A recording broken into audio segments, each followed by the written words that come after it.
जर मित्रांनो तुम्ही आज माझ्या चॅनलवरती नवीनच आला असाल तर पहिल्यांदा हा व्हिडिओ संपूर्ण पाहून घ्या. नंतर तुम्हाला हा व्हिडिओ आवडलाच असेल तर व्हिडिओला लाईक करा आणि चॅनलला सबस्क्राईब करायला मित्रांनो विसरू नका. कारण अशा नवनवीन बातम्या तुम्हाला ह्या चॅनलवरती रोज पाहायला भेटणार आहेत. आधी लव्ह मॅरेज, मग पतीनं लिहून घेतली सुसाईड नोट, नंतर फासावर लटकवलं. या दोघांचे काही काळ सर्व काही सुरळीत सुरू होतं. मात्र नंतर पीडितेच्या पतीने कुटुंबासह तिचा छळ सुरू केला. एवढेच नाही तर मुलीला जातीवाचक शिवीगाळीही केली जाऊ लागली होती. हे सातत्याने सुरू होते आणि तीही हे सर्व सहन करत राहिली असा आरोप आहे. पानिपत, हरियाणातील पानिपत येथून पती पत्नीच्या नात्याला कलंक लावणारी घटना समोर आली आहे. ही घटना वाचून तुमचाही अंगावर शहारा आल्याशिवाय राहणार नाही.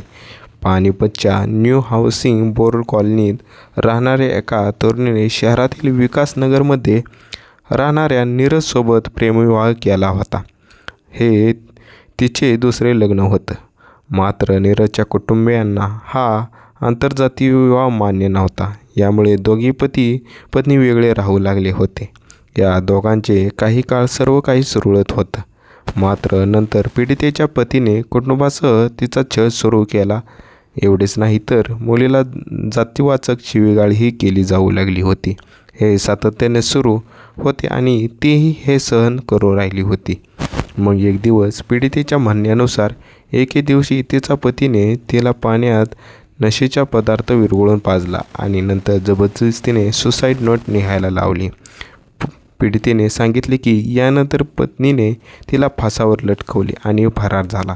यानंतर जेव्हा तिच्या मुलीने हे पाहिले तेव्हा तिने तिच्या मामाला आणि आजीला याची माहिती दिली. यानंतर तिला फासावरून खाली उतरून उपचारासाठी रुग्णालयात नेण्यात आले.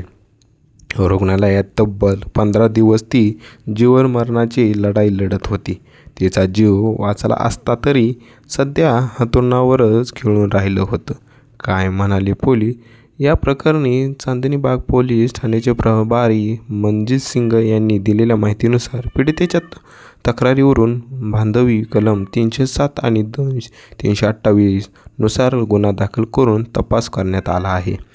ममतावर उपचार करत असलेले डॉक्टर गौरव श्रीवास्तवांनी सांगितले आहे की जेव्हा तिला रुग्णालयात आणले गेले तेव्हा त्यांची प्रकृती गंभीर होती आणि तिला श्वासही घेण्यासाठी त्रास होत होता. मात्र आता प्रकृती बऱ्याच प्रमाणावर सुधारणा झाली आहे.